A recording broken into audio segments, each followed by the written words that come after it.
चलिए इस वीडियो में बात करते हैं। अगर आप एक पेपर लिख रहे हो and you are targeting it to a journal and अभी क्या हो गया है, मोस्ट ऑफ द जर्नल के केस पे डेटा अवेलेबिलिटी जो स्टेटमेंट्स है एंड एथिकल डिक्लेरेशन है वो मैंडेटरी हो गया। That means you need to declare all this thing. तो ये है क्या, इसको समझोगे तभी आप डिक्लेयर कर पाओगे। एंड बेसिकली आप इसको रखते हो after conclusion and before your references, उसके बीच पे रखते हो। तो चलिए देखते हैं कि ये जो स्टेटमेंट वगैरह है तो ये है क्या। First thing is data availability statement. तो यहाँ पे ये बेसिकली आप यहाँ पे क्या कर रहे हो, आप अपना डेटा जो यूज किए हो, अगर मान लो एक रिसर्च प्रोसेस पे आपने कुछ डेटा जनरेट किया है एंड वो डेटा कैसे यूज हो रहा है आपके रिसर्च पे, एंड वो डेटा को लेके अगर कोई वैलिडेट करना चाहिए, एग्जामिन करना चाहिए और रिप्रोड्यूसिबल हो पाएगा कि नहीं पाएगा आपका जो रिसर्च आपने किया है, वो उसका मकसद है। तो आप इसको कैसे डिक्लेयर किए हो, क्या वो डेटा अवेलेबल है to share to the people जो भी पढ़ेंगे आपका काम को, एंड वो स्टेटमेंट आपको यहाँ पे लिखना है। तो बेसिकली आप इसको हाइपर लिंक के थ्रू भी रख सकते हो, जो डेटा आपने यूज किया और जनरेट किया है, एंड आप डिस्क्राइब भी कर सकते हो, एंड DOI भी आप यहाँ पे यूज कर सकते हो। मान लो आपने किसी रिपोजिटरी पे रखा है, DOI जनरेट हुआ है तो उसको भी रख सकते हो, सो दैट वहाँ पे भी आपको साइटेशन वगैरह आएगा। जो भी वो डेटा मान लो यूज कर रहा है, they might need to refer और they might need to cite this paper, तभी आप उनको बोल रहे हो कि आप यूज करो मेरा डेटा, बट आप मुझे क्रेडिट भी दो। एंड अगर कहीं पे आप उसको शेयर नहीं कर सकते हो तो क्यों नहीं कर सकते हो, कुछ वहाँ पर रेस्ट्रिक्शन है वो भी आप मेंशन कर सकते हो। तो ये हो गया डेटा अवेलेबिलिटी स्टेटमेंट के बारे में। मैं आपको दिखा दूंगा, मैं आपको डिफरेंट केसेस, डिफरेंट एग्जाम्पल भी दिखा दूंगा डिफरेंट रिसर्च पेपर पे कैसे लिखा गया है। And before that let's understand about acknowledgement. तो एक्नॉलेजमेंट पे क्या है, आप यहाँ पे बेसिकली एक्नॉलेज कर रहे हो, ऑर्गेनाइजेशन को कर सकते हो, पीपल जो भी आपके साथ एसोसिएटेड हुए थे उस दरमियान वो रिसर्च प्रोसेस पे, वो हालांकि ऑथरशिप के लिए एलिजिबल नहीं है, so you can acknowledge them in your paper. वो एक्नॉलेजमेंट भी सेक्शन आपका डिक्लेरेशन जहाँ पे आप करते हो उसी के अगल बगल पे ही रह जाएगा। देन यहाँ पे आपको बी फैक्चुअल, मतलब आपको यहाँ पे you need to avoid expression like kind help, basically कोई लिखता है so grateful, all that thing, आपको यहाँ फैक्चुअल होना है। Be professional, use professional language to write the first person, include detail, full name आप रखिए, टाइटल रखिए, रोल उनका डेजिग्नेशन रखिए, ऑर्गेनाइजेशन रखिए, एंड कहाँ पे कैसे हेल्प किया तो वो आप मेंशन कर सकते हो। Be organize, list intellectual contribution first followed by the technical support, उस हिसाब से आप कर सकते हो। फाइनेंशियल सपोर्ट वगैरह है। Then be modest, avoid offensive languages, वहाँ पे आपको वो सब नहीं जाना है। बी एक्यूरेट, फैक्ट चेक आपको करना है, नाम टाइटल इंस्टीट्यूशन सही से होना है, प्रेजेंट इंस्टीट्यूशन जहाँ पे वो एफिलिएट हैं, और जो इंस्टीट्यूशन पे वो थे और आपको हेल्प किए थे उसको भी आप कर सकते हो। Be clear, misleading information, confusing phrases वगैरह आपको हटाना है। Be correct, check the spelling, grammar, punctuation. तो मैं आपको दिखा दूंगा कि वो फिर कैसे लिखा जाता है। देन ऑथरशिप कंट्रीब्यूशन स्टेटमेंट भी होता है, जिसको कि आपको देखना है आपने किस जर्नल पे सबमिट किया। अगर आप एल्सेवियर पे सबमिट करो तो यहाँ पे क्रेडिट ऑथर स्टेटमेंट है, जहाँ पे आप देखो, मान लो दिस आर द ऑथर 1 2 3 4 5 6 और 7 ऑथर आर देयर। तो यहाँ पे ईच ऑथर के अगेंस्ट पे वो उनका कंट्रीब्यूशन क्या है, कॉन्सेप्चुअलाइजेशन, मेथोडोलॉजी, सॉफ्टवेयर, ये क्रेडिट स्टेटमेंट आपको वेबसाइट पे भी मिल जाएगा एल्सेवियर के जो डिक्लेरेशन होता है और जो ऑथरशिप गाइडलाइन वगैरह होता है वहाँ पे मिल जाएगा। देन डेटा क्यूरेशन हो गया, जो कि प्रिया सिंह ने यहाँ पे किया, ये जस्ट एग्जांपल यहाँ पे दिया गया हो। तो विजुअलाइजेशन, इन्वेस्टिगेशन किसने किया है, किसने सुपरविजन किया है, किसने सॉफ्टवेयर वैलिडेशन किया है, किसने लिखा है, किसने रिव्यू किया है, किसने फंडिंग मतलब जुगाड़ा है, all that you need to declare it. ये हो गया क्या, इंडिविजुअल ऑथर के हिसाब से आप उनका रोल यहाँ पे स्पेसिफिकली मेंशन कर रही हो। एक तरीका होता है जो कि सही तरीका है। Even you adopt this credit author statement to other publisher also, तो वहाँ पे भी प्रॉब्लम नहीं होगा। देन आ गया एथिकल डिक्लेरेशन। ये आप इसको कॉन्फ्लिक्ट ऑफ इंटरेस्ट भी बोल सकते हो, कहीं कहीं पे कंपीटिंग इंटरेस्ट भी बोलते हैं इसको। तो कॉन्फ्लिक्ट ऑफ इंटरेस्ट क्या होता है, जब भी मान लो एक एम्प्लॉयर है और एक स्पॉन्सरिंग फाइनेंशियल कोई है आपके काम पे, कोई कमर्शियल, लीगल, प्रोफेशनल रिलेशनशिप है अमॉन्ग द ऑर्गेनाइजेशन, तो वहाँ पे आपको देखना है कि कुछ कॉन्फ्लिक्ट है कि नहीं है। अगर नहीं है तो अच्छा है, अगर है तो उसको आपको डिक्लेयर करना होता है कि ये पर्सन ये इंस्टीट्यूशन पे है बट वो पब्लिश कर रहा है डिफरेंट इंस्टीट्यूशन के थ्रू, क्यों कर रहा है वो आपको क्लियरली डिक्लेयर करना है, सो दैट बाद में दिक्कत ना हो कि आप ये इंस्टीट्यूशन पे रह के दूसरा इंस्टीट्यूशन के थ्रू आप पब्लिक कैसे किए। तो आपको उनका कंसेंट लेके एंड वो डिक्लेरेशन पे मेंशन करके जाना है। मैं आपको दिखा दूंगा अगर कहीं पे कन्फ्लिक्ट ऑफ इंटरेस्ट स्टेटमेंट मुझे मिला तो, but I have check many article, मुझे कहीं पे भी नहीं मिला, मतलब कन्फ्लिक्ट ऑफ इंटरेस्ट डिक्लेरेशन वगैरह नहीं मिला, क्योंकि they do not like to do that, उसको अवॉइड किया जाता है basically, and you also need to do that. आप जहाँ पे प्राइमरीली एसोसिएटेड हो, जो इंस्टीट्यूशन पे हो, उसको ही लेके आप अपने ऑथरशिप पे जब आप मेंशन कर रहे हो डेजिग्नेशन एंड योर जो इंस्टीट्यूशन है, जो एड्रेस बेसिकली, तो इंस्टीट्यूशन का एड्रेस मेंशन करके ऑफिशियल आईडी के थ्रू भी आप जा सकते हो, तो वहाँ पे दिक्कत नहीं होता है, तो ये कन्फ्लिक्ट ऑफ इंटरेस्ट वगैरह नहीं आएगा। But if it is there then you should declare it, वहाँ पे आपको फिर छुपाना नहीं है। देन एथिकल अप्रूवल, यहाँ पे भी आपको स्टेटमेंट लेना है फ्रॉम द इंस्टीट्यूशन, और जो एथिक कमेटी है वहाँ से ये एथिकल अप्रूवल का स्टेटमेंट ऑब्टेन करना होता है। जैसे कि मान लो कोई एक कंसेंट लिया गया है, कोई पेशेंट से डेटा लिया गया है कि किसी से लिया गया है, तो उनका भी कंसेंट होना है, जो कि इन्फॉर्म्ड कंसेंट भी बोलते हैं। मैं यहाँ पे आपको दिखाता हूँ। तो कंसेंट टू पार्टिसिपेट, उससे पहले तो जो पार्टिसिपेट किया उस स्टडी पे, कहीं पे अगर एनिमल है, कहीं पे अगर कोई ह्यूमन है जो कि पार्टिसिपेट किए हैं फॉर दैट पर्टिकुलर स्टडी, तो उनका कंसेंट लिया जाता है, ये स्टेटमेंट भी रहता है। एंड उनको एक फॉर्म वगैरह भी फिलअप करके सब ऑप्टेन किया जाता है, जो एथिकल कमेटी फिर अप्रूव करके वो फिर देख के प्रोसेस करता है। So all that might be required, अगर आपका कंसेंट टू पार्टिसिपेट है, इन्फॉर्म्ड कंसेंट है, एथिकल अप्रूवल वगैरह है, तो वो फॉर्म, वो साइन फॉर्म वगैरह सब कुछ आपको भी सबमिट करना होता है। देन इन्फॉर्म्ड कंसेंट क्या है? Statement in a paper is a document that explain the key element of the research study, clinical trial, obtain the participant consent to participate, ये हो गया informed consent। Then you might have consent for publication, अगर वो data को आपको कहीं पे finding को पब्लिश करना है, उसको सेल करना है फाइंडिंग, तो उसके लिए भी आपको कंसेंट टू पब्लिकेशन लेना है।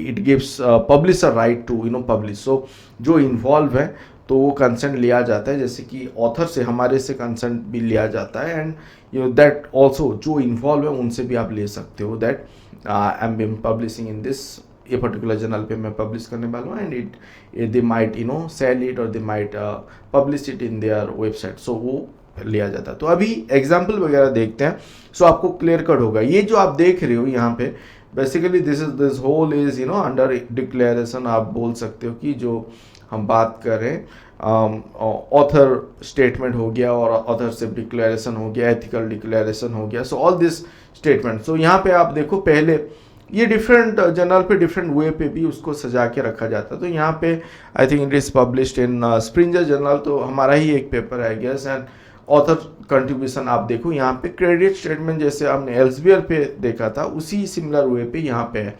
हम यहाँ पे शॉर्ट नेम यूज किए हैं, क्योंकि जब हमने पेपर पे वो नाम रखा था, हमने लिख दिया था, एब्रीविएशन दे दिया था, जैसे कि इस ऑथर का S.S है, तो दैट मीन्स दैट ऑथर। सो कौन कंसेप्चुअलाइज कौन किया है, देन मेथोलॉजी पे किसने कौन इन्वॉल्व हुआ है, सॉफ्टवेयर पे कौन इन्वॉल्व हुआ है, वैलिडेशन पे कौन है, ईच के बारे में यहाँ पे मेंशन किया गया। देन फंडिंग, अगर यहाँ पे ऑथर कहीं से फंडिंग, मतलब कोई एक प्रोजेक्ट के थ्रू ये फंड आपको मिला है, जो कि ओपन एक्सेस पे आप ये पेपर को हम लेके गए हैं, तो वो फंड को यहाँ पे भी डिक्लेयर किया जाता है। यहाँ पे बेसिकली हमने नो फंड डिक्लेयर किया है, मतलब हम यहाँ पे कुछ एक्नॉलेज वगैरह नहीं कर रहे हैं। डेटा अवेलेबिलिटी स्टेटमेंट, यहाँ पे जो डेटा हमने यूज किया था, ओपन एक्सेस डेटा और रिपोजिटरी पे अवेलेबल था, तो इसको भी हमने यहाँ पे शेयर कर दिए हैं, क्योंकि if somebody like to want to access that data, ये स्टेटमेंट के थ्रू भी जा सकते हैं। और यहाँ पे डेटा सेट हमने एक सेक्शन रखा है, वहाँ पे भी हमने डिक्लेरेशन, मतलब वहाँ पे भी साइट किया हुआ है। देन डिक्लेरेशन आपका आ गया, यहाँ पे आप देखो कन्फ्लिक्ट ऑफ इंटरेस्ट आ गया, यहाँ पे नहीं है, तो यहाँ पे नो रिलेवेंट फाइनेंशियल और non financial interest to disclose हमने लिखा है। एथिकल अप्रूवल नॉट एप्लीकेबल, कहीं पे नॉट एप्लीकेबल पे भी काम चल जाता है, and as the study does not required an ethical approval, हमने एडिशनल वहाँ पे रखा है। Consent to participate not applicable, क्योंकि हमारा ये स्टैंडर्ड रिपोजिटरी से ही हमने डेटा लिया है, तो यहाँ पे ये सब नॉट एप्लीकेबल आया है। तो आपको ये भी देखना है, आप गलती से मत लिख दो कि it is applicable and you need approval all that thing. अगर आप स्टैंडर्ड रिपोजिटरी जो कि ऑलरेडी अवेलेबल है वहाँ से डेटा ले रहे हो तो वहाँ पे नॉट एप्लीकेबल पे भी हो जाता है। आपका प्राइमरी डेटा सेट है, आपने खुद ऑप्टेन किया है, then you have to get all this approval. और एक ये पेपर हो गया, this is again open access paper को ही मैंने यहाँ पे रखा हुआ है, ये विली पे पब्लिश हुआ है in this journal. Then you see here author contribution, authorship contribution statement कहीं पे लिखा जाता है, तो यहाँ पे भी क्रेडिट स्टेटमेंट जैसा ही है, conceptualisation, methodology, investigation, all that. So now it is all the journal most of the popular जो रेपुटेड पब्लिशर हैं ये अडॉप्ट कर चुके हैं ये सब स्टेटमेंट को अपने पेपर पे रखने के लिए, क्योंकि जो कन्फ्लिक्ट ऑफ इंटरेस्ट वगैरह होता है, ऑथरशिप कन्फ्लिक्ट वगैरह होता है, बाद में ना हो, सो दैट ये जो स्टेटमेंट है जो भी को ऑथर हैं वो अपने आप डिसाइड किए हैं and they have agreed that this will be written in their paper, मतलब वो लोग जो काम किए हैं on that basis only this statement has been taken, तो इस हिसाब से इसको माना जाता है। देन एक्नॉलेजमेंट, जैसे यहाँ पे एक्नॉलेज किया गया है, आप देखो इस हिसाब से यहाँ पे एक्नॉलेजमेंट स्टेटमेंट भी आया है। And then ethical statement, ethics statement यहाँ पे नहीं है, नथिंग टू रिपोर्ट, कंसेंट यहाँ पे भी नहीं है, कन्फ्लिक्ट ऑफ इंटरेस्ट यहाँ पे भी नहीं है, डेटा अवेलेबिलिटी यहाँ पे है, you can download the data from this by filling this form, इस हिसाब से भी आप अपने वे पे भी इसको कर सकते हो। एंड आप अगर कहीं पे कोई रिपोजिटरी पे अपना शेयर किए हो तो उसको भी हाइपरलिंक यहाँ पे मेंशन आप कर सकते हो। चलिए और एक पेपर देखते हैं, यहाँ पे this from Elsevier, biomedical signal processing and control. यहाँ पे एथिक्स स्टेटमेंट देखो इस हिसाब से है, क्योंकि this is where they need to I think declare. So the studies involving human participant were reviewed, approved by the ethical committee of that particular hospital, written consent of the participant of the study also obtained I think, and informed consent also was obtained। तो ये जब आप यहाँ पे लिख रहे हो, may be the publisher might ask you all that form और ऑल जो भी साइंड कंसेंट फॉर्म है वो शायद उनकी बैकअप के लिए वो मांग सकते हैं, तो that you need to produce that, but यहाँ पे नहीं आता है, यहाँ पे वो स्टेटमेंट आएगा। देन यहाँ पे आप देखो क्रेडिट ऑथरशिप कंट्रीब्यूशन स्टेटमेंट जो कि एल्सेवियर का स्टैंडर्ड फॉर्मेट है, तो यहाँ पे ये आ गया जो हम बाकी पब्लिशर पे भी देख रहे हैं। Then declaration of competing interest, यहाँ पे नो नॉन कंपीटिंग इंटरेस्ट है, फाइनेंशियल और नॉन फाइनेंशियल पर्सनल रिलेशन कुछ भी नहीं है।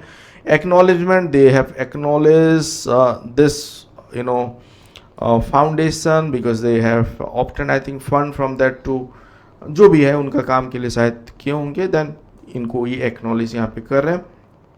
अपेंडिक्स एक है सप्लीमेंट्री मटेरियल जो कि पेपर पे नहीं रखी, यहाँ पे भी आप रख सकते हो, तो ये यहाँ पे आ जा रहा है। डेटा अवेलेबिलिटी यहाँ पे ऑन रिक्वेस्ट, आप देखो data will be made available on request, तो ये भी किया जा सकता है। Then let's go to another paper, ये again biomedical signal processing Elsevier का, यहाँ पे आप देखो क्रेडिट स्टेटमेंट सिमिलर वे पे है। डिक्लेरेशन ऑफ कंपीटिंग इंटरेस्ट, यहाँ पे भी नो नॉन कंपीटिंग इंटरेस्ट है। एक्नॉलेजमेंट, यहाँ पे एक्नॉलेज किया गया है और of this fund I think, and जो भी नंबर वगैरह होता है उसको क्लियरली यहाँ पे किया गया है। Then data availability, author do not have permission to share data, ये भी हो सकता है क्योंकि पार्ट ऑफ एक ऑनगोइंग स्टडी हो सकता है जो कि वो अभी शेयर नहीं करना चाहते, सो ये भी आप मेंशन कर सकते हो। देन और एक देखते हैं फ्रॉम सेम जर्नल, यहाँ पर credit authorship statement similar way पे है। Declaration no known, data availability will be made available on request, मतलब रिक्वेस्ट किसको करेंगे, टू द कॉरेस्पॉन्डिंग ऑथर। अगर किसी को डेटा चाहिए यहाँ पे कॉरेस्पॉन्डिंग ऑथर को आप मेल कर सकते हो, that will be available in that paper और वेबसाइट पे आप वो लोग आपको शेयर करेंगे। एक्नॉलेजमेंट, आप देखो दे हैव एक्नॉलेज जो भी सपोर्ट वो लोग लिए हैं from the grant number mention कर, ग्रांट नंबर हमेशा मेंशन करना है if you have use that particular grant for that particular research, आप अगर किए हो तो। देन अपेंडिक्स पे सप्लीमेंट्री डेटा भी यहाँ पे रखा गया है। Let's move to another paper, यहाँ पे है ये स्प्रिंजर का एक पेपर है। यहाँ पे आप देखो यहाँ पे जो ऑथर कंट्रीब्यूशन है यहाँ पे क्रेडिट स्टेटमेंट जैसे नहीं है, but you should use credit statement जैसे यहाँ पे all author design the study develop, क्योंकि यहाँ पे इक्वली यहाँ पे वेटेज दिया गया, all author have contributed equally, so ये इक्वल वेटेज वाला स्टेटमेंट है, ये भी रख के आप कर सकते हो जहाँ पे आप सभी ऑथर इक्वली कंट्रीब्यूट किए हैं आप दिखा रहे हो। फंडिंग, तो यहाँ पे no fund to declare data availability, जो डेटा सेट यूज हुआ है, कहाँ से ऑब्टेंड हुआ है, that is also cited and mention here. तो वो रेफरेंस पे भी मेंशन है एंड ओपन एसेस प्लेटफॉर्म पे है, तो you can visit to that paper and from that you can able to know कहाँ पे उसका लिंक वगैरह है। देन डिक्लेरेशन हो गया, nothing to declare, ethical approval not record because ये ओपन एसेस प्लेटफॉर्म से डेटा लिया गया है।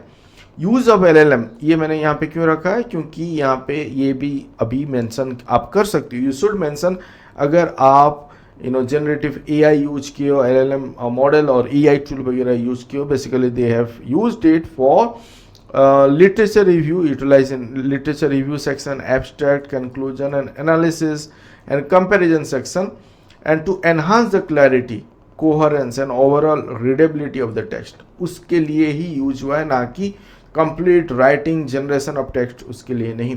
तो जो सेक्शन पे एनहांस करने के लिए फॉर द टेक्स्ट वहाँ पे यूज हुआ है, उस स्टेटमेंट भी यहाँ पे मेंशन किया गया है। So the journals they are keeping that statement as well. तो जो कि मैं बात करूँगा और एक वीडियो पे AI स्टेटमेंट, AI जो आप डिक्लेरेशन है वो कैसे आप पर्टिकुलरली मेंशन कर रही हो इन दिस डिक्लेरेशन स्टेटमेंट, मैं एक डेडिकेटेड वीडियो उसके लिए भी बनाऊंगा। एंड ये हो गया आपका MDPI का। यहाँ पे भी क्रेडिट स्टेटमेंट जैसे ही है, आप देखो इंडिविजुअल कंट्रीब्यूशन को यहाँ पे मेंशन किया गया है, funding no external funding, institutional review statement not required, क्योंकि डेटा एबिलिटी स्टेटमेंट यहाँ पे जो है केगल से ओपन एसेस प्लेटफॉर्म से है एंड लिंक भी मेंशन किया गया है। कब एसेस आपने किया है वो भी आप मेंशन कर सकते हो। एक्नॉलेजमेंट यहाँ पे किया गया है, जो फंड यूज हुआ है to have that APC charge वगैरह BRB आप कर रहे हो थ्रू दैट फंड, एंड जो रिसर्च पे यूज हुआ है तो उसको भी यहाँ पे एक्नॉलेज किया गया है। And there is no conflict of interest, तो ये भी हमने यहाँ पे किया हुआ है। Then this is again a Springer paper. यहाँ पे आप देखो सप्लीमेंट्री इंफॉर्मेशन ऑफ यहाँ पे है the online version content supplementary material, ये जो कि बाद में शायद आया है, और सप्लीमेंट्री मटेरियल मतलब उसके लिए चाहिए, मतलब वो सफिशिएंट नहीं है, along with that supplementary information है, तो ये भी यहाँ पे मेंशन किया गया। एक्नॉलेजमेंट आ गया, जो प्रोजेक्ट यूज हुआ है, जो ग्रांट नंबर वगैरह है उसको आपको क्लियरली मेंशन करना है। कंट्रीब्यूशन, ऑथर कंट्रीब्यूशन, यहाँ पे आप देखो द प्रिंसिपल इन्वेस्टिगेटर जो है उसको यहाँ पे मेंशन किया गया है, जो ऑथर है, and other author equally contribute to the work, तो यहाँ पे हाईलाइट किया गया है to the principal investigator, and बाकी को इक्वल वेटेज दिया गया है जो भी को author. Funding, open access funding provided by जो इंस्टीट्यूशन से मिला है, CNR इटाली का एक है, then supported by the project का नंबर, ग्रांट नंबर, ये भी यहाँ पे मेंशन किया गया। डेटा अवेलेबिलिटी यहाँ पे गिटहब पे रिपोजिटरी है, इसको मेंशन किया गया है, for there is the reference for each data set and all data set are free to use, वो भी यहाँ पे किया गया। देन कन्फ्लिक्ट ऑफ इंटरेस्ट कुछ भी नहीं है, not applicable. Code availability statement, code availability भी आप मेंशन कर सकते हो, सो दैट आप गिटहब की कहीं पे रख रहे हो, जब भी कोई ये कोड यूज कर रहा है, आप अपना पेपर जो पब्लिश हुआ है उसको भी मेंशन करो टू एक्नॉलेज इट और टू साइट इट, आपका साइटेशन भी वहाँ पे बढ़ेगा, because they are using your code, your work, your data, तो they can cite your paper उसको पढ़ के। सो दिस इज हाउ आपको लिखना है data availability statement. I am sure कि आपको थोड़ा आइडिया मिल गया होगा, क्योंकि मुझे बहुत सारा क्वेरी आया था regarding ethical statement, declaration statement के बारे में, जिसको कैसे लिखना है और कैसे होता है डिफरेंट जर्नल पे। Now I guess you have a clear picture, if not will make more video on it. जैसे मैं बात कर रहा था AI टूल रिगार्डिंग स्टेटमेंट के ऊपर भी मैं एक वीडियो बनाऊंगा।